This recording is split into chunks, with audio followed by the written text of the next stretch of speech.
Hello and welcome. कल से बल्कि परसों से ये पाकिस्तान के अंदर मसला चल रहा है कि इंडिया की जानिब से एक मिस इन्फॉर्मेशन कैंपेन शुरू हुई है, जिसमें ये बात की जा रही है कि पाकिस्तान के जो न्यूक्लियर एसेट्स हैं उनके ऊपर अटैक हुआ है और उसको वो एक तैयारे के साथ जोड़े हैं जो कि अमरीकी डिपार्टमेंट ऑफ एनर्जी का तैयारा है। और उस तैयारे के हवाले से मैंने कल एक वीडियो की थी कि उस तैयारे के हवाले से बहुत सारी मिस इन्फॉर्मेशन जो है वो शेयर की जा रही है कि जी वो तैयारा दुनिया में उस जगह जाता है, तब जाता है जब न्यूक्लियर रेडिएशन होती है और न्यूक्लियर कुछ होता है या कोई इस तरह की चीज होती है। तो ये एक बड़ा इंटरेस्टिंग किस्म का एक सब्जेक्ट है जिसके ऊपर मिस इन्फॉर्मेशन फैलाई जा रही है। पहले उन्होंने वो हीट मैप निकाला, फिर बाद में पता चला कि उनका तो अपना मुल्क जो है वो आधे से ज्यादा इंडिया जो है वो लाल हुआ है आगे लगने की वजह से, तो वो चला गया। फिर उसके बाद किराना हिल्स का ड्रामा हुआ। किराना हिल्स का जो उनकी अपनी मिलिट्री ने बता दिया अपने ब्रीफिंग में कि किराना हिल्स पे हमने अटैक नहीं किया, हमें तो पता भी नहीं था कि वहां पे न्यूक्लियर वेपन्स पड़े हुए हैं। सो अब उनके पास सिर्फ एक ये जहाज रह गया और ये बड़ी इंटरेस्टिंग एक चीज है ये जहाज जो है, और इसके बारे में बहुत सारी इंफॉर्मेशन जो है वो इंटरनेट पर अवेलेबल है। इस दौर में इंटरनेट पर ये इंफॉर्मेशन जिसके बारे में ये लोग बात कर रहे हैं उसके ऊपर झूठ बोलना और गलत बयानी करना बहुत मुश्किल है। 1991 में तैयारा बना था, इसका सारा डेटा जो है वो मैं आपके साथ जाहिर बात इस वीडियो में शेयर कर रहा हूँ। ये तैयारा जो है वो 19 सीटर जहाज था। इसके 2 इंजन हैं और टर्बोप्रॉप जहाज है। प्रैट एंड विटनी कनाडा की जो कंपनी है उसके इंजन लगे हुए। B300 किंग एयर इस जहाज की जो स्पेसिफिक टाइप है, ये वो जहाज है। रजिस्ट्रेशन नंबर जो इसका था वो N111SF था और 1991 में ये जहाज जो है वो बीच एयरक्राफ्ट कॉरपोरेशन के पास था। N350CA इसकी रजिस्ट्रेशन थी। उसके बाद पैराग्वाय एयरफोर्स ने इसको एक्वायर किया मई 91 में और FAP-01 इसकी रजिस्ट्रेशन वहां पे थी। उसके बाद ये अमेरिका में वापस आया 94 में और ये ड्यूमॉन्ट कॉरपोरेशन के पास रहा। फिर फेदरलाइन एविएशन कंपनी के पास 1995 में गया। 1998 में लाइट एयर लिमिटेड के पास गया।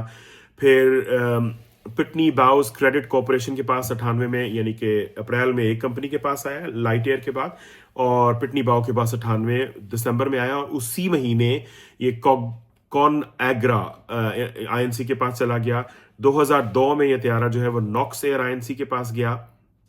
उसके बाद फरो सर्विसेज LLC जो यूके की कंपनी, उसके पास 2002 में अप्रैल में चला गया। फरवरी सिर्फ 2 महीने ये नॉक्स एयर के पास रहा और इसको दोबारा री रजिस्टर्ड किया गया। पहले जो ये आया था क्या कहते हैं N350CA, इसकी रजिस्ट्रेशन कंटिन्यूसली अमेरिका में चलती रही है सिर्फ एक टाइम के लिए। अप्रैल से मई 1991 के दरमियान में ये पैराग्वाय में जब गया इसकी रजिस्ट्रेशन चेंज हुई, तो 2002 में इसको री रजिस्टर्ड किया गया और 23 अगस्त 2004 में फरो सर्विसेज ने इसको N111SF के नाम से की रजिस्ट्रेशन से रजिस्टर किया यूके के अंदर। उसके बाद United states department of energy ने इसको एक्वायर किया 23 अक्टूबर 2009 में और 2009 में ये उनके पास रहा। उसको री रजिस्टर किया उन्होंने और N111SZ की रजिस्ट्रेशन इसको दी गई। 19 जुलाई 2010 को ये डिपार्टमेंट ऑफ एनर्जी से निकला, यानी 19 जुलाई 2010 से ये तैयारा पाकिस्तान आर्मी एविएशन के पास है। लेकिन वो जोहला, वो नाबगे और वो जो क्या कह सकते हैं ना यूथिया इंडिया में पाए जाते हैं, जो स्पेसिफिक झूठ बोलने वाले नेटवर्क का हिस्सा है और फेक न्यूज का हिस्सा है। पाकिस्तान में भी बहुत सारे ऐसे हैं। इसको ये मत समझिए कि मैं पाकिस्तान के डिफेंस में ये कर रहा हूं, मैं ये बुनियादी बात कर रहा हूं कि झूठ की एक बेसिकली कोई बुनियाद होनी चाहिए। तो ये तैयारा 29 जुलाई 2011 में पाकिस्तान के पास यानी कि रजिस्टर हुआ। 19 जुलाई 2010 को यह तैयारा जो है वो अमेरिकी डिपार्टमेंट ऑफ एनर्जी छोड़ चुका था, यानी कि जुलाई 2010 से जुलाई 2025 आने वाला है। 15 साल से तकरीबन यह तैयारा पाकिस्तान की आर्मी के पास है, जहां पे इस तैयारे की रजिस्ट्रेशन जो है वो 045 है। ये त्यारा हमारी उस एजेंसी का एक हिस्सा है और इसमें एटॉमिक और न्यूक्लियर का कोई लोचा नहीं है। ये त्यारा बहुत बुनियादी तौर पर बेसिक जो है वो उनके पता नहीं क्या काम करता है, इस बारे में बात करने की ज़रूरत नहीं है, कभी फिर दोबारा करेंगे। तो ये त्यारा जो है वो, अच्छा मज़े की बात है, जो स्विस फोटोग्राफर है, एविएशन फोटोग्राफर गैरी स्टेगमियर, या अगर दूसरे नाम प्रोनाउंस करेंगे, उसने 2015 में ज्यूरिख में इस त्यारे को फोटोग्राफ किया है। डार्क ब्राउन इसकी जो लिवरी है, इसके ऊपर कलर है और इसके ऊपर कुछ नहीं लिखा हुआ सिवाय 045 के।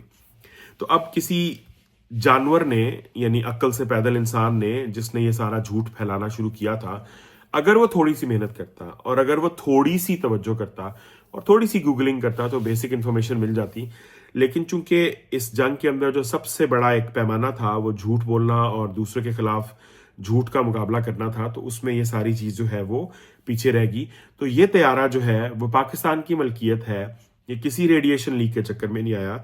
और रेडिएशन लीक एक बहुत बड़ा और खौफनाक मामला है, जिसको अगर ऐसा हुआ तो इंडियन हुकूमत उसको छुपाने की कोशिश कर रही होती है और पाकिस्तानी हुकूमत ने उसके ऊपर आसमान सर पे उठाया होना था। ये हकीकत है, क्योंकि ये इतना बड़ा एक्सीडेंट है कि उसके रीजनल रिपरकशंस हो सकते हैं।